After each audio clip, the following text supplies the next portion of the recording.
The industrial floodlights hit my bedroom window at 4 in the morning like a prison break spotlight. Seed floodlights. I'm talking Hollywood-level brightness, the kind that burns through your eyelids even when you squeeze them shut. But that wasn't the worst part. The worst part was the sound. Construction noise, full volume, at 4 a.m.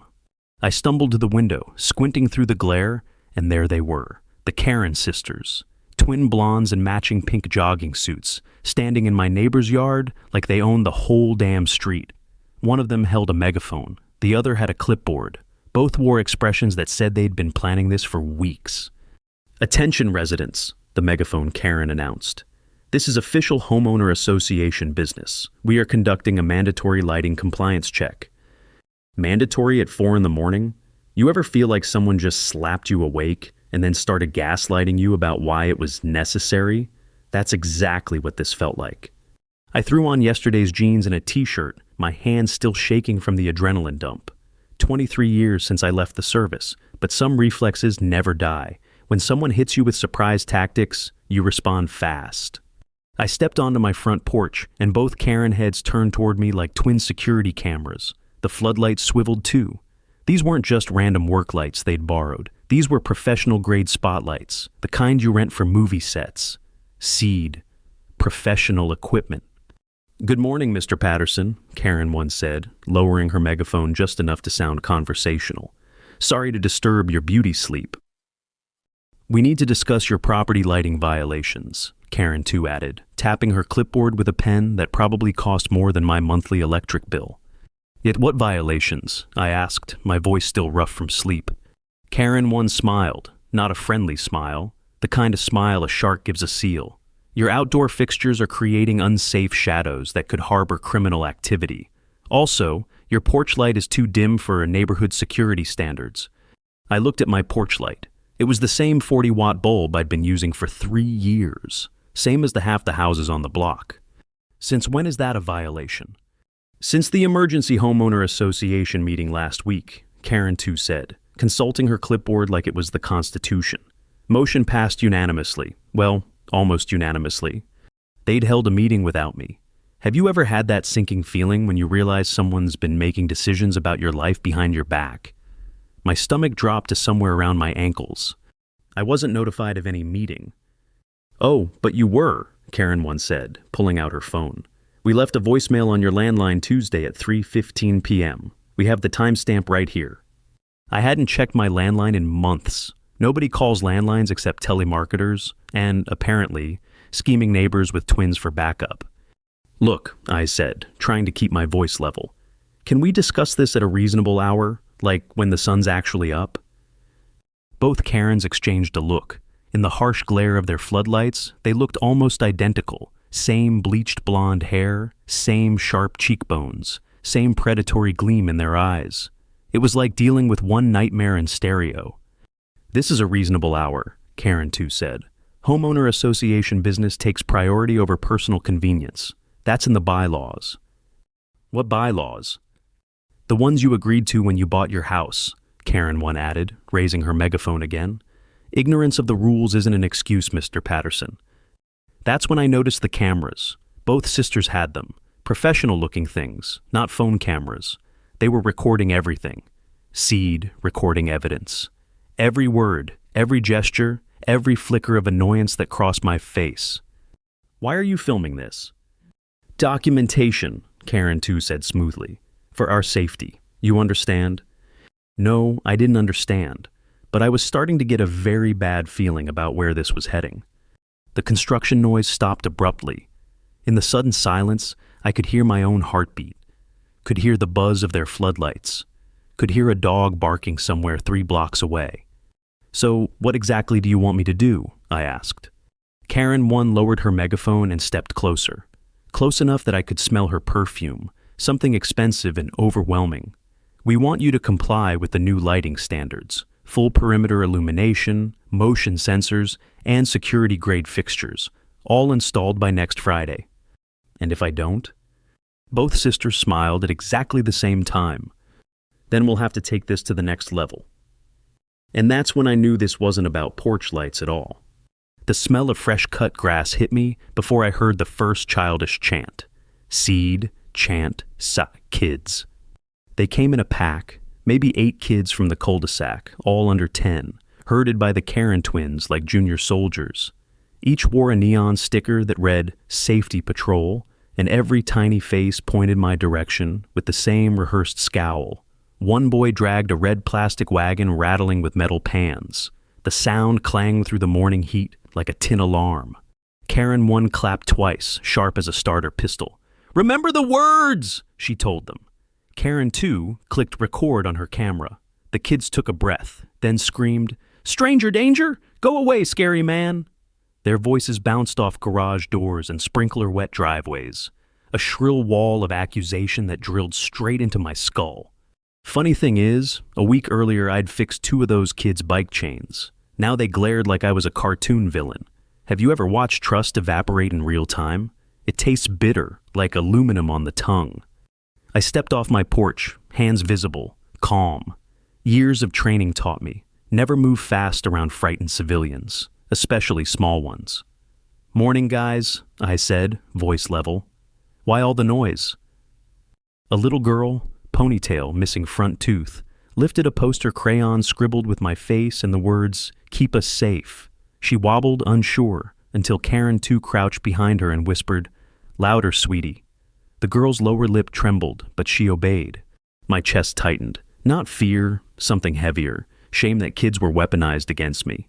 I glanced at the parents hovering near the mailboxes. They looked everywhere but my eyes, like bystanders at a crash scene. "Patterson," Karen 1 barked, stepping between me and the chorus. "You've been reported for intimidating minors. We're gathering evidence, any aggressive moves, and we press charges." "Charges for what? Mowing my lawn?" My laugh came out flat. Karen 2 zoomed in. "He's laughing at the children," she narrated for the camera. "Document hostile attitude." The red wagon tipped, pans crashed. One pan rolled toward me, clanging over concrete until it kissed my boot. I bent, picked it up, cold, dented steel, and set it gently in the wagon. Calm, slow, visible. Behind the lens, Karen 2's eyebrow twitched. She'd wanted a shove, a yell, anything ugly for her highlight reel. I turned to the parents. "Y'all okay with this circus?" My voice carried over sprinklers and cicadas. No one answered. A man I'd shared beers with last 4th of July adjusted his baseball cap like it suddenly didn't fit. Here's the kicker. Fear spreads faster than facts, and Karens know it. Karen 1 raised the megaphone she'd holstered at her hip. "Mr. Patterson is on notice. Until further review, children should stay 50 feet from his property. Parents, please escort the safety patrol back home." The kids scattered, wagon clattering behind them. One boy glanced back, eyes wide, as if expecting me to sprout horns. The Karens followed, cameras still rolling, satisfied as cats after cream. Silence settled, broken only by the distant whine of a weed whacker. I felt the weight of that silence press on my ribs. Years ago, desert nights felt lighter than this suburban morning. I walked inside, locked the door, then leaned against it. The cool wood steadied me. Truth be told, that's when the anger hit. Slow, burning, oil on a low flame. They'd crossed a line, dragging kids into their game. And games have rules. You break enough, someone eventually flips the board. My phone buzzed. Text from Mike, the quiet techie 3 houses down. "Saw what happened? Need to talk." Not on text. Seed, Mike. Help. Interesting. Mike rarely looked up from his garage full of gadgets, let alone reached out. Before I could reply, a rock thudded against my front window. Small, but enough to crack the outer pane. I spun, heart spiking. Outside, no one. Just the echo of running footsteps and the clatter of the wagon retreating. I knelt, fingertips tracing the spiderweb crack. Glass dust glittered on the sill like frost. That's when something shifted inside me. Call it resolve. Call it an old switch flipping back on. You don't threaten kids, and you sure don't turn them into bullets. Time to change tactics. I opened the hall closet, pulled out an old duffel. Inside, a GoPro, noise-canceling mics, and a handful of body cam mounts left over from a training workshop I'd led years back. If they wanted footage, I'd give them footage. Unedited, undeniable. Seed, body cam, chew gear. But first, I needed intel. Mike might have some. I grabbed my keys, stepped outside, and felt the sun scorch the back of my neck. Across the street, Karen too leaned against her SUV, phone raised, recording me again. She smirked like we shared an inside joke. I waved, not friendly, calculated, let her film, let her wonder. And as I slid into my truck, one thought pounded with each heartbeat. They'd started this in daylight, surrounded by children. Let's see how brave they are after dark. My engine growled to life, echoing down the street like a warning bell no one could ignore. Mike's garage smelled like Solring Flux and energy drinks. He cracked the door just wide enough for me to slip through, then sealed us inside like we were planning nuclear secrets. Towers of computer parts climbed toward the ceiling, cables snaked between workbenches, and 3 monitors glowed with scrolling code I couldn't read. "They got to you too?" I asked. Mike nodded, couldn't meet my eyes. His hands shook as he pulled 2 folding chairs from behind a server rack. For a guy who debugged million-dollar systems for a living, he looked like he'd seen a ghost. "Sit," he whispered, glancing at the garage door like it might explode. "What happened?" He rubbed his face, stubble scratching against his palms. "Last month, I was at Riverside Casino. You know, the one an hour out, just blowing off steam. Poker night." His voice cracked. "Karen too was there. Took pictures of me at the tables, said she'd tell Sarah about my gambling if I didn't cooperate." The pieces clicked. Sarah, his wife of 15 years, church organist, led the neighborhood book club, the type who'd see a casino receipt as betrayal worse than adultery. "How much did you lose?" "Couple hundred. Nothing crazy, but Sarah doesn't know I play." Mike's laugh came out bitter.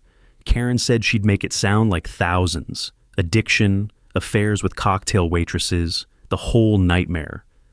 I leaned back, chair creaking. "So you've been feeding them information?" "Your schedule, when you leave for work, come home, whether you have visitors." Each confession landed like a punch to his own gut. "They wanted to know if you drink alone, if you yell at the TV, if you..." He stopped, swallowed hard. "If I what?" "If you seem unstable, dangerous." The garage fell silent except for humming hard drives and my own steady breathing. I'd suspected surveillance, but hearing it confirmed felt different, like finding out your doctor's been poisoning your water. "There's more," Mike whispered. He swiveled toward his main monitor, fingers dancing across the keyboard. Windows opened, closed, multiplied. "They're not just targeting you. Look at this." The screen filled with a spreadsheet. Names, addresses, phone numbers, notes in the margins, divorced, bitter, behind on mortgage, elderly, confused, single mother, works nights. "Jesus," I breathed. "How many?" 17 houses. They've got files on everyone." Mike clicked through tabs, each more damning than the last. Photos taken through windows, license plate numbers, work schedules, even garbage day inventories. Who throws away liquor bottles, prescription containers, financial documents? "Why show me this?" Mike turned, eyes red-rimmed but determined. "Because last night they crossed a line I can't uncross." He pulled up an audio file, finger hovering over play. "This is from their planning session yesterday afternoon. I planted a bug in their car." "You what?" "Emergency car repair kit I gave Karen one last month. Told her the GPS tracker was broken, needed fixing. Never mentioned the microphone." His smile was sharp as broken glass. 23 years in tech support teaches you things. He hit play. The Karen's voices filled the garage, tinny but clear. "Next phase starts tomorrow. We need that veteran unhinged on camera." "The drugs?" Small baggie of his dead wife's pills, oxycodone. I saved them from the estate sale. My blood turned to ice water. Linda's painkillers from her final months. I'd thrown them away 2 years ago, watched the pharmacy dispose of them properly. "How did they..." "I checked the manifests," Mike said, reading my face. "They bought items from your estate sale, including medical waste that should have been destroyed." The recording continued. "Plant them in his tool shed Wednesday morning. Anonymous tip to County Sheriff Thursday. Perfect timing with all the unstable veteran footage we've collected." I stood up fast, chair clattering backward. The garage walls felt like they were closing in, squeezing air from my lungs. They're framing me. Gets worse. Mike's voice was barely audible. They've done this before. 3 other neighborhoods, always veterans, always with PTSD angle. 2 moved away, 1 had a breakdown, got committed. The room spun slightly. I gripped the workbench edge, knuckles white. Why? Property values? Once they drive out the undesirable residents, their real estate friends swoop in. Buy low, flip high. Karen 2's married to a developer. Everything clicked into focus like adjusting binoculars. Not random harassment. Business. Cold, calculated profit built on destroyed lives. You recorded all this? Mike nodded. Everything. But Pat... He grabbed my arm, gripped desperate. They can't know it came from me. Sarah would leave. Take the kids. I'd lose everything. I looked into his face, terrified, ashamed, but fighting anyway. Takes courage to betray your blackmailers, even when you know it's right. They won't know, I promised. Thunder rumbled outside, though I hadn't seen clouds. Mike glanced up nervously. Storm coming. You should go before... The garage door exploded inward with a metallic screech. Floodlight glare flooded the space, blinding us both. Through the brightness, I heard Karen 1's voice, megaphone amplified. Emergency Homeowner Association inspection. Reports of illegal electronic surveillance equipment. Mike's face went white as printer paper. Behind the lights, shadows moved. Both Karens, plus 3 men I didn't recognize. Official looking, badges glinting. Nobody move! Karen 2 shouted. This is now a county investigation. But as my eyes adjusted to the glare, something felt wrong. The badges looked too shiny, the uniforms too clean. And in that moment, I realized that we'd walked straight into their trap. The fake badges caught garage light like costume jewelry. Up close, the sheriff's deputies looked more like mall security, soft around the middle, wrong boots, and holsters that hadn't seen real duty. But Mike didn't notice. He'd gone full panic mode, hyperventilating into his hands. Sir, we need you to step away from the computer, the lead fake cop said, voice trying too hard to sound authoritative. His nameplate read Deputy Martinez, but his accent was pure Ohio suburbs. I stayed calm, hands visible. What's this about, officer? Karen 1 pushed past the fake deputies, clipboard in hand like a weapon. Anonymous tip reported illegal surveillance equipment, invasion of privacy, possible stalking charges. Stalking who? I asked, though I already knew the answer. Us, Karen 2 said, camera rolling as always. We have witnesses who saw you installing listening devices, taking unauthorized photographs. She gestured toward Mike, who looked ready to throw up. And your accomplice here has been providing you with private information about neighborhood families.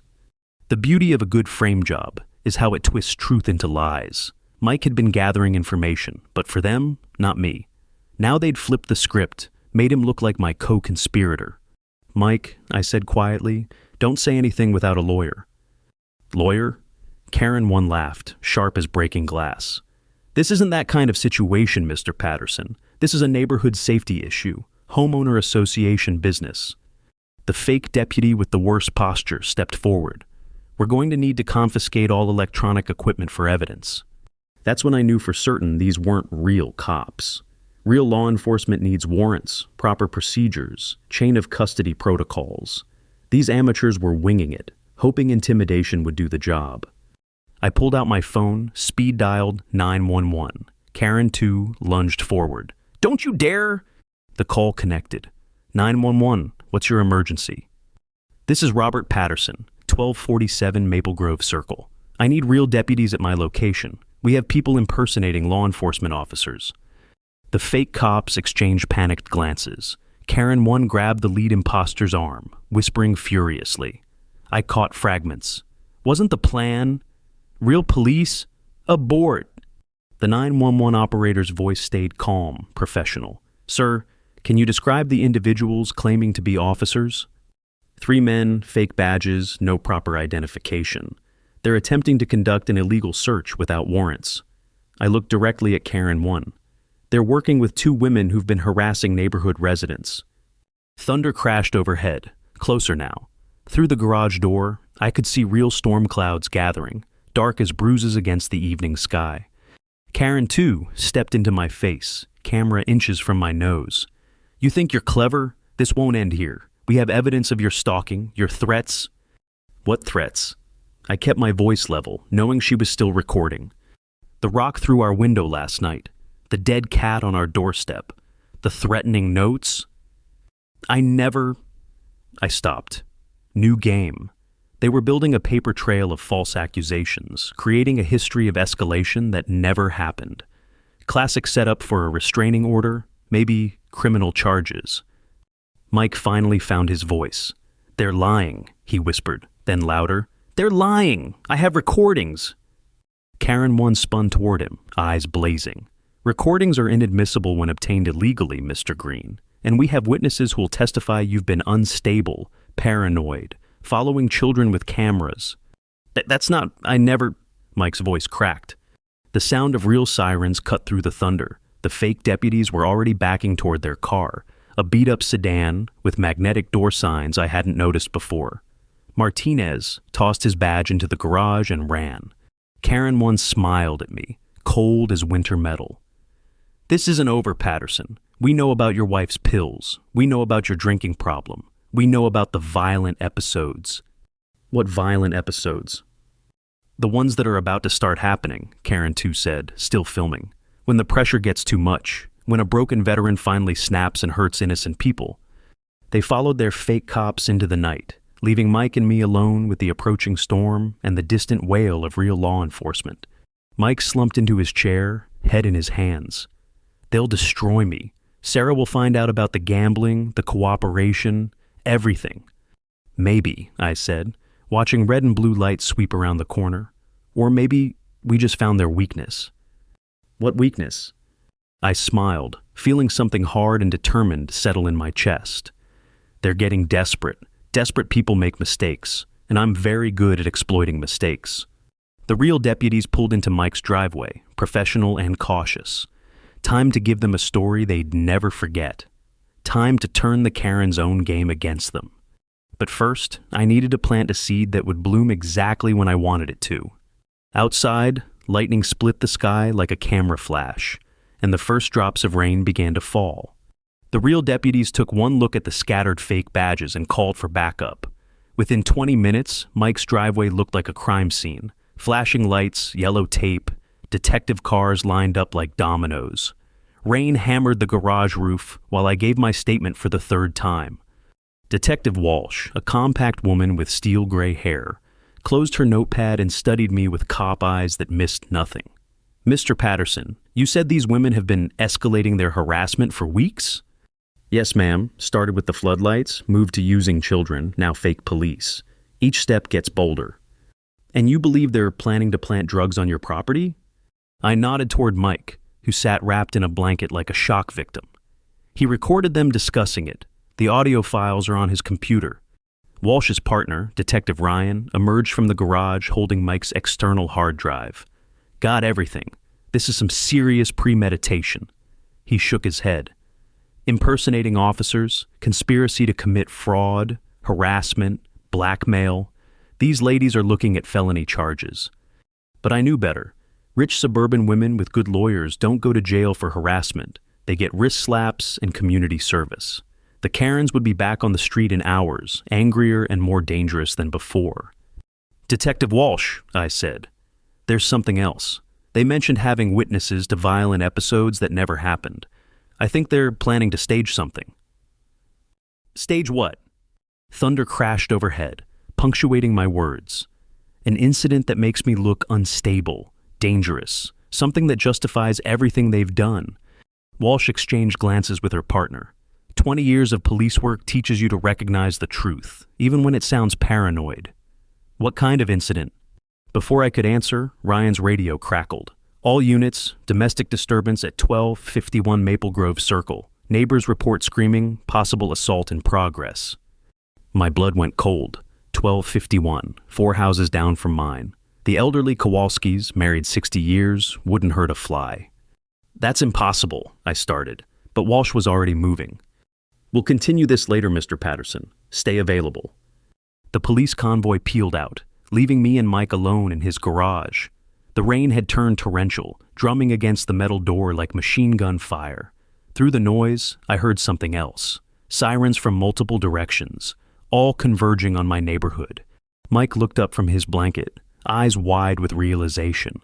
They're doing it now? While the police are distracted with us, they're... My phone buzzed. Text from unknown number. Check your backyard. A friend. I showed Mike the message. He went pale. That's not my number. Someone's watching. Someone who wants me to see something. I grabbed a flashlight from Mike's workbench. Stay here. Keep that recording equipment safe. Don't go out there. It's obviously a trap. Maybe, but sometimes you have to walk into the trap to understand how it works. I stepped into the storm, rain immediately soaking through my shirt. The neighborhood felt different. Empty windows, closed doors, the kind of silence that comes when people are hiding. Even the street dogs had found shelter.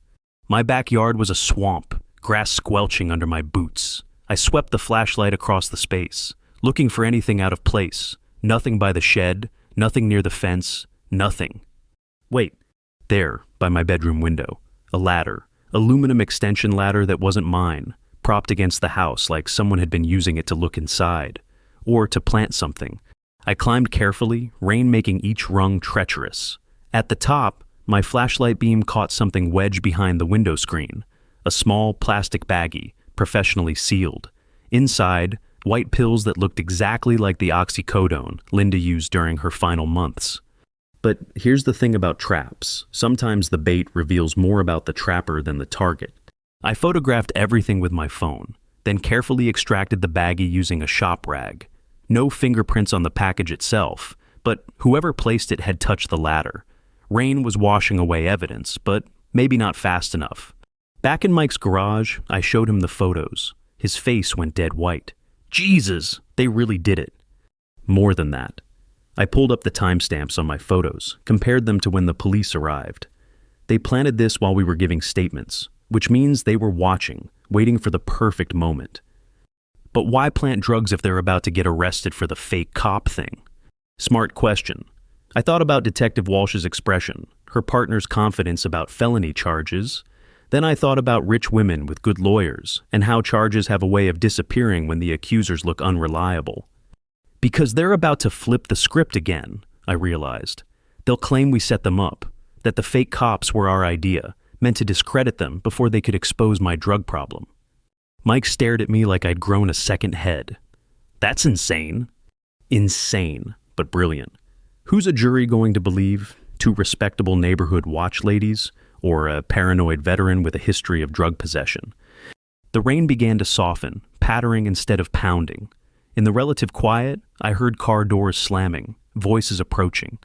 Through the garage window, I saw Karen 1 and Karen 2 walking up Mike's driveway, flanked by a man in an expensive suit who screamed, "Attorney!" They weren't running, they weren't hiding. They were coming to finish the job. I looked at Mike, huddled in his blanket with his hard drive full of evidence. Good man, trying to do right, about to lose everything because he'd trusted the wrong people. Time to change the rules of their game entirely. "Mike," I said, pulling out my phone, "how fast can you upload those audio files to a cloud server?" 5 minutes, maybe less. Why? I smiled, feeling that old tactical clarity settle over me like armor. Because we're about to give the Karens exactly what they want. And that's going to be their biggest mistake yet. The lawyer knocked on the garage door, sharp and demanding. Game time. The lawyer's knock came again, more insistent. Through the garage window, I watched Karen 1 check her watch while Karen 2 adjusted her camera angle. They'd choreographed this moment like a Broadway finale.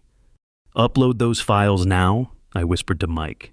His fingers flew across the keyboard, progress bar crawling toward completion.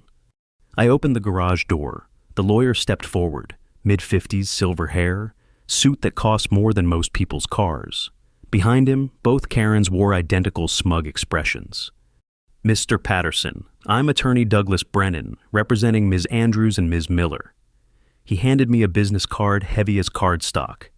"My clients are prepared to drop all charges in exchange for your immediate relocation from this neighborhood." "What charges?" Karen 1 stepped into the light, clipboard ready. "Stalking, harassment, illegal surveillance, conspiracy to file false police reports." The fake cops were yours, I interrupted. Were they? Attorney Brennan's smile was razor sharp. Because my clients have receipts showing they hired a legitimate private security firm, licensed, bonded, fully authorized to conduct neighborhood safety inspections. He produced a folder, spread documents across Mike's workbench, official letterhead, signatures, timestamps that showed the security consultation was scheduled days before tonight's incident. You hired actors to impersonate deputies, I said. We hired professionals to investigate reports of illegal surveillance equipment. Karen, too, zoomed in with her camera. Equipment we've now confirmed exists, operated by you and your accomplice, Mr. Green. The beautiful simplicity of it hit me like a sledgehammer.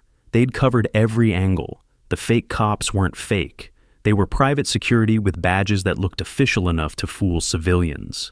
The illegal search was a legitimate inspection backed by paperwork. And Mike's surveillance equipment, originally installed to spy for them, now became evidence of our supposed conspiracy. It's 60 seconds, Mike whispered behind me. The upload bar showed 94% complete. Attorney Brennan checked his Rolex. Mr. Patterson, this offer expires in 5 minutes. Relocate voluntarily or face criminal prosecution and civil lawsuits that will consume whatever assets you have left, including your late wife's life insurance, Karen one added with surgical precision. That's when the rage hit. Pure white-hot fury that made my vision narrow to a pinpoint. They'd researched Linda's death benefits. They knew exactly how much her suffering had been worth in dollars and cents. But rage makes you stupid, and stupid gets you beaten by people like the Karens. So I let the anger wash through me and drain away, leaving something colder behind. Something that had kept me alive in places where mistakes meant body bags. You've thought of everything? I said. We try to be thorough, Karen too replied. Upload complete, Mike breathed. I smiled. So do I.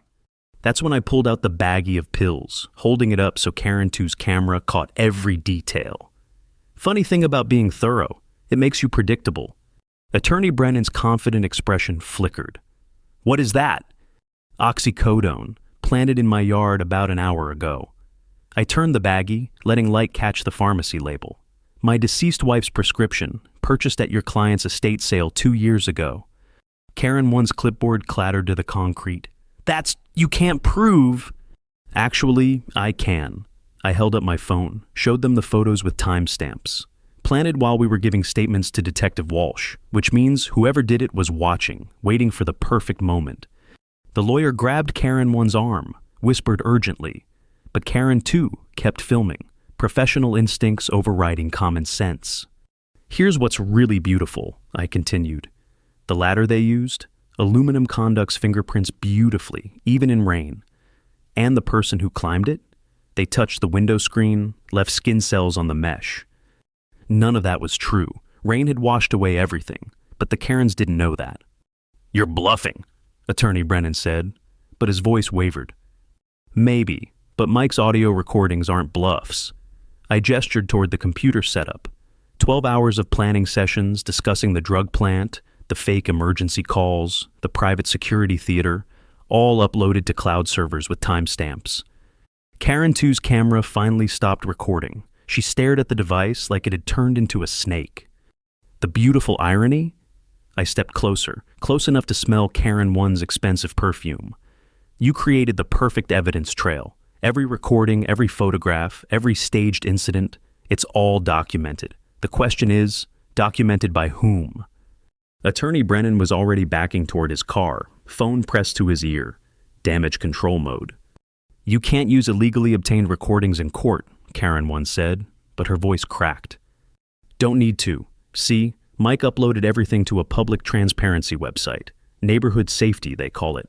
Amazing how interested people get when they realize they've been living next to a criminal conspiracy. That wasn't true either, but Mike caught on fast, nodding along like he'd planned it from the beginning. Thunder rumbled in the distance, storm moving on.